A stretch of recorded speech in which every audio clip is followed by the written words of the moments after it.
and we want to analyze them with you, discuss them, before jumping into how we think we can contribute to this fight. I don't know, Colombi, if you want to take the first one, if you want me to go for it. Go for it. I'm happy to comment.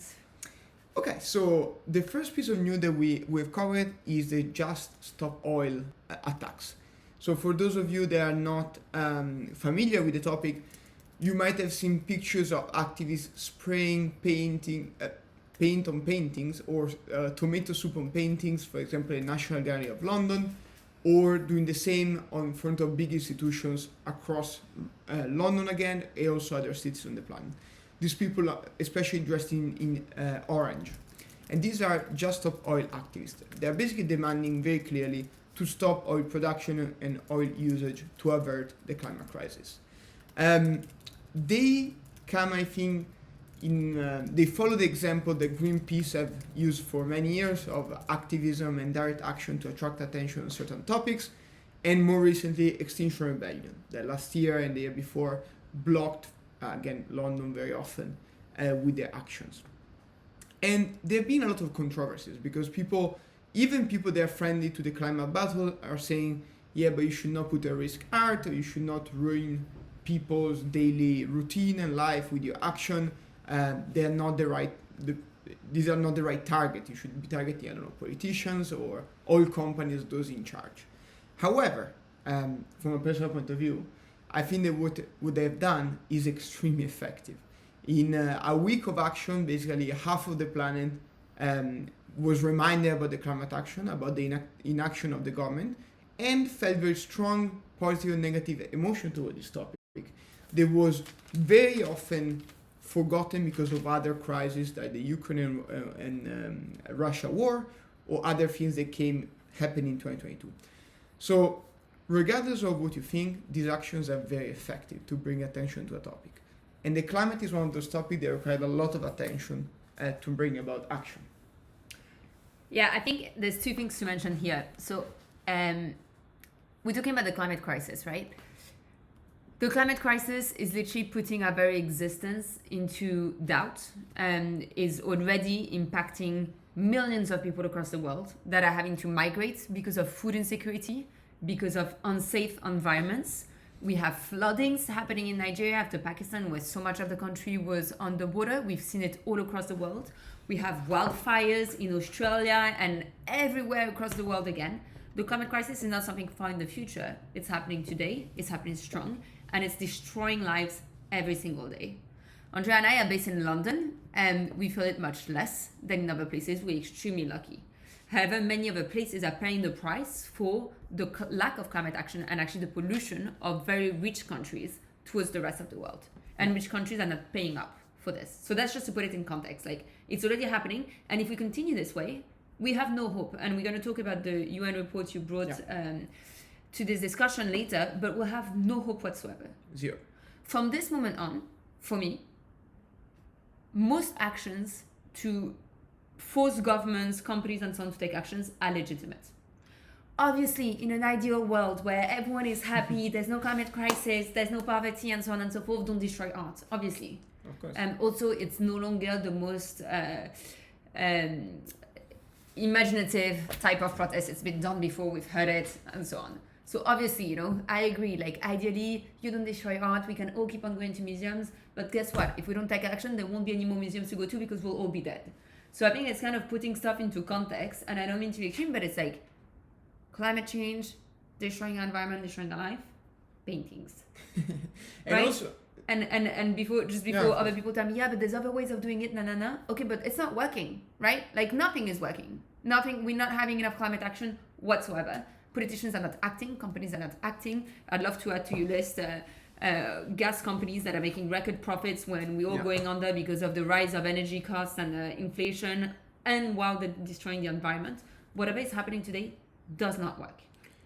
I fully agree, and actually, what I want to add 2 points to what you said. One is that actually art has not been damaged because all these paintings were even covered by window glass. So yeah, I mean, there is so far no painting was damaged. And second, I fully agree with you. I mean, who cares about art is very important. We obviously all love art and so on, But I mean, some more than others. It some doesn't more than touch the others. But obviously, like, to people that say you should not do this, I would like to ask, okay, so what should we do? Because clearly it's not happening. So anything can And I think contribute. also, exactly, I think there's not one alley forward, right? So what should we do? They're going to tell you, go to a protest, do that. Yeah, do that. That's great. However, whatever idea you have, and as long as it doesn't disproportionately hurt people or whatever, then it's worth it. And I think it leads me to like 2 points. One is on Extinction Rebellion.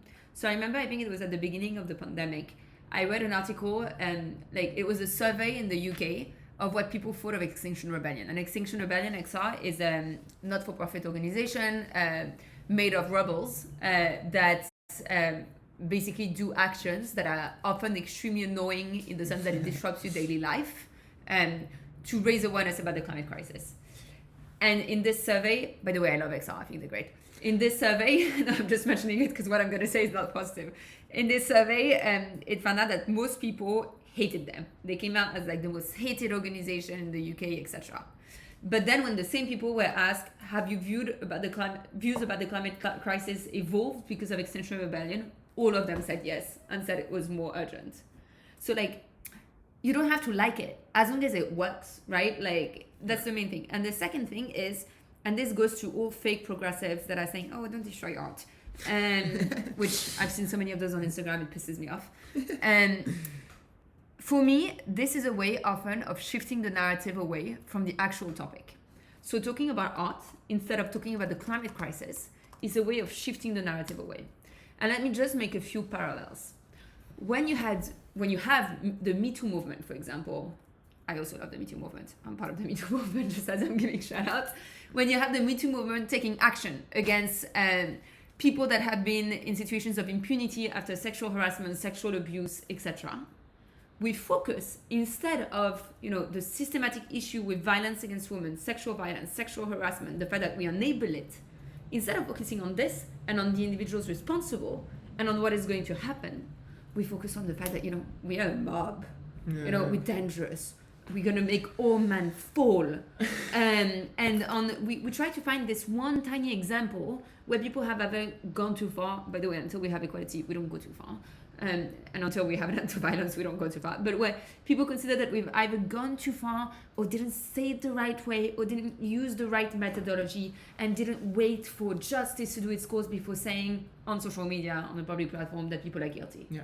And that for me, and the same happened with Black Lives Matter, if you think about it. And instead of focusing on the fact that Black people are being systematically victims of violence, victims of the criminal injustice system in the US and across the world, victim of racism and so on, we focus on the fact that a few shops had their windows broken. No, it's very wrong. But this is the perfect way of moving away from the actual topic. And here again, governments are not acting. But I think you're opening the very interesting topic of proportionate answer to a discriminatory act or a crisis. But not even. Yes, but also just the narrative issue. So here, and it's good because governments are actually starting to think about it. Yeah. But here right now, sorry, I'll put my pen down. But here right now, we're seeing people, media, and so on, taking the topic away from, I haven't seen once the headline, the UK failed by X% to reach its climate target. What I've seen is climate activists are immature and do whatever. No. At least it brings it on the agenda, and that's why I salute just stop oil attacks and so on. But it's not the right narrative. The narrative is the institutions in charge of serving citizens are systematically failing us. Yeah. And we'll tackle later how to actually deal with this. They are systematically failing us, and citizens are forced to resort to measures that are absurd because throwing oil or whatever on a painting, like whatever, right? Like absurd in order to get the attention of those that are supposed to serve them. That is the right narrative. And it's going the complete other way. And it was the same with Me Too, angry feminists looking to take down all men, no one is safe type of things, instead of systematic issue with sexual violence. It was the same with white people feel unsafe in cities, instead of Black people get killed by the police. I fully agree. So I fully agree on the narrative that is wrong, and I think we discussed it a few days ago, is very traditional human behavior to basically disregard the biggest topic and go and find exceptions or like things that are interesting and can steer conversation instead of saying like this. But this happened because of another reason. So I completely agree on the narrative. And the other topic I wanted to open is what you are saying about answering or like taking actions whenever there is a discrimination at place or a clear infringement on fundamental rights. So here for climate, we're talking about the right to exist. For women, we talk about the right to be safe and to own their own bodies. Black people is the right again to exist and be full citizens. But you can take so many examples. I mean, during apartheid, people like maybe I know bombing trains is not the best action, the best way to answer to an apartheid regime. Who are we to say that? I mean, at least they succeeded in overturning apartheid. Maybe the only way when you're faced with extreme violence and suppression is actually the one using violence. Maybe, but also here it's not even what we're talking about for climate, right? We're not even talking about eco-terrorism. We're just talking about oil on painting that you told me don't even damage the paintings. Yeah. Like, but what do you think about eco-terrorism? Difficult topic. No, I don't like it. Like, I mean, one, I don't know enough about it. Second, I've seen like all of those white dudes being like, "Oh, women should not be able to have children anymore." So that's a type of eco-terrorism that I'm like, mind your body, and go away. In general, I believe that taking action to stop oil company is good. Let's try first food legal ways, and with stunt actions like oil. Until we reach a point of no return, right? Like, I don't endorse terrorism in any way. I don't think it's the right way forward. Yeah. I think, however, we are in front of a climate crisis, so we need to stop big fossil fuel companies from, by the way, so I don't think eco-terrorism should take place. I think we should act collectively before, and that's the solutions that we're proposing. And to go back on just stop oil, though, like, what I would love to see is a stop of focus, like the number of posts I've seen on Facebook. I am disgusted. This is horrific. This is no. Like, oh, come on. Like, you should be disgusted by the lack of action of your government. That's what you should be disgusted against. So let's focus again on what matters, which is we are not curbing fossil fuels emissions. We are not curbing the climate crisis. And we are going towards doomsday, which leads us to the second news. And I just want to mention that, by the way, Just Stop Oil just took a ceasefire of 4 days to allow the government to basically answer to their request. And then if this doesn't happen, they will restart, I think, the action. So also, they're also reasonable. They're also reasonable, like, no, but it's just to, whatever, it's not really I mean, they are very annoying if you live in London, for example, because I know they stop streets and so on. But again, this brings a lot of attention to the topic.